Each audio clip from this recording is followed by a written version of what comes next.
Precisamente para hablar sobre este tema saludamos a Carolina Acosta Alzuru, profesora asociada de comunicación en la Universidad de Georgia, quien nos acompaña desde San Francisco. Bienvenida a la tarde, fin de semana. Buenas tardes, encantada de estar con ustedes. Un placer. ¿Por qué Nicolás Maduro, con apenas 30% de aprobación en las encuestas, tiene tanta popularidad en las redes sociales?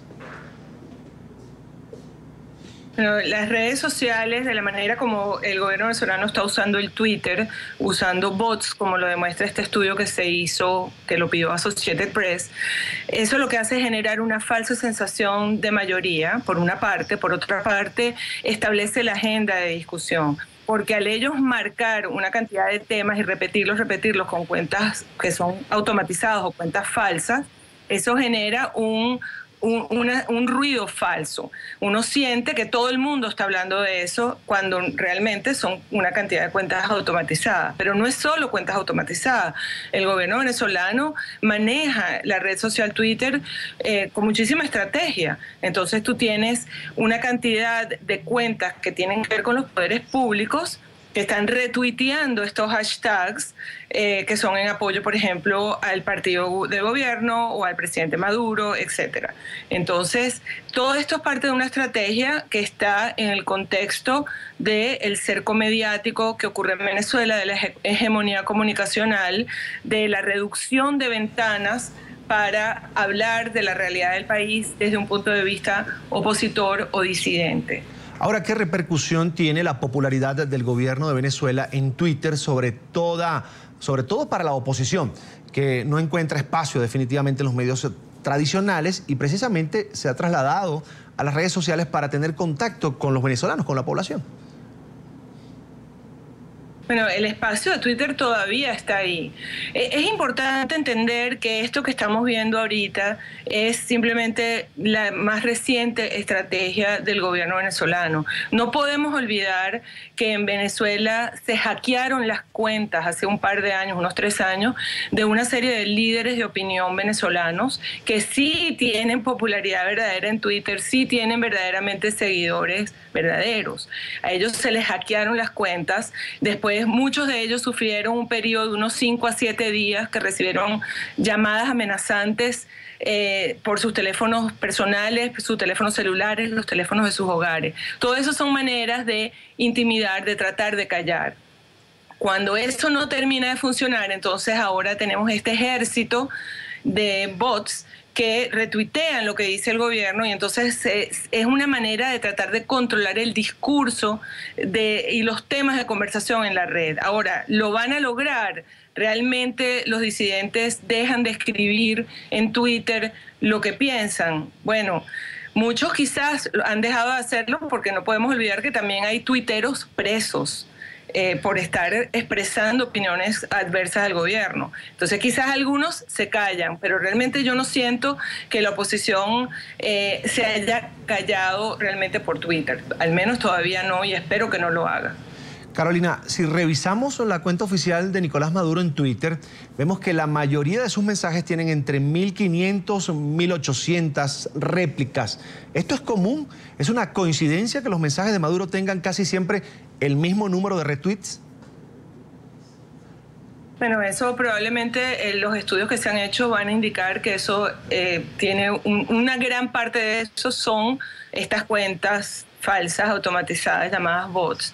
Pero también hay que decir que ellos tienen muy organizado quienes hacen retweets. Si ustedes analizan, por ejemplo, las cuentas de funcionarios del gobierno, de algunos ministerios, inclusive organismos del gobierno, pero también cuentas, por ejemplo, de personas que están en el mundo del espectáculo, que son afectas al gobierno, eso es, ellos mismos se llaman tropa, o sea, se comportan como una tropa, completamente siguen el mando del tuit principal del presidente Maduro y todos retuitean, y entonces se crea esa sensación de que de que hay un gentío que le encanta lo que dice el presidente Maduro, cuando realmente no es verdad como lo indican las encuestas.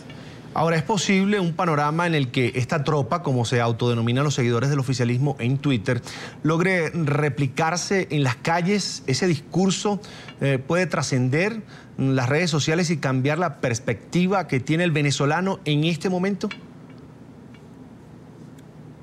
Eso es difícil determinarlo en este momento. Habría que hacer un estudio de eso, de recepción en el público sobre su percepción del Twitter. Y tenemos que recordar que aunque los venezolanos son muy activos en Twitter, es uno de los países más activos en Twitter, realmente no todos los venezolanos y no todos los estratos socioeconómicos están en Twitter de esa manera, con esa manera de actividad, ¿no? Lo importante, hay que tener en cuenta algunas cosas. Hay teorías de la comunicación, como por ejemplo hay una que se llama la espiral del silencio, en la cual se ha estudiado que cuando la persona siente que su opinión está en la minoría, muchas veces se calla la boca, se silencia. Entonces tú puedes tener unos cuantos muy vociferantes hablando y otra cantidad de gente que sí son la mayoría callados la boca porque sienten que realmente están en la minoría. Eso puede estar detrás de la estrategia también. Ahora, ¿está teniendo efecto?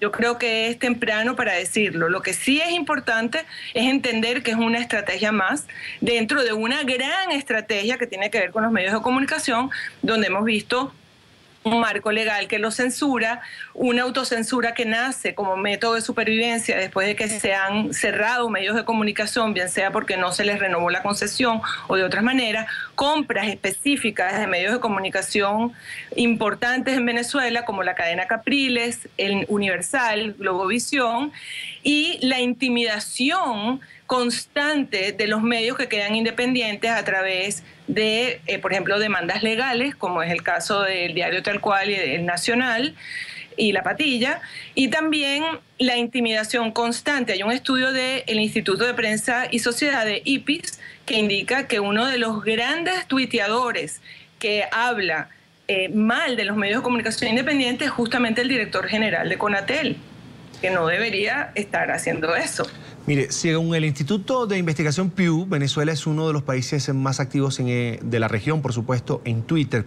¿Cuáles podrían ser esas razones? Por una parte, yo creo que el hecho de que las ventanas se han ido cerrando hace que el Twitter sea un lugar donde los venezolanos hablamos, donde los venezolanos conversamos. Porque el Twitter te da esa sensación de igualdad, donde todos podemos tuitear. Entonces, quizás esa es una de las razones. Quizás otra razón es que los venezolanos somos, adoptamos las nuevas tecnologías con mucho énfasis, nos encanta lo nuevo y quizás eso también es uno de los elementos. Los venezolanos en general son activos en las redes sociales, no solamente en la red social Twitter. Finalmente, ¿Twitter es una herramienta confiable para realizar discusiones políticas, económicas y sociales en un país como Venezuela que está en crisis? Es un lugar donde se puede hablar de eso. Esa es otra de las razones por las cuales el gobierno venezolano quisiera controlar el discurso dentro de Twitter, porque la realidad venezolana está sumamente fuerte en estos momentos, dado los niveles de escasez y todo lo que se ha hablado, que sabemos, pues. Entonces, hablar de otros temas, distraer la conversación es importante. Que no haya ventana para hablar de eso. Y cuando uno ve la manera como el gobierno y todos sus adeptos tuitean, es una manera muy articulada, muy sistematizada. Quiero agradecer a Carolina Acosta Alzuru, profesora asociada de comunicación en la Universidad de Georgia, por habernos acompañado aquí en la tarde fin de semana.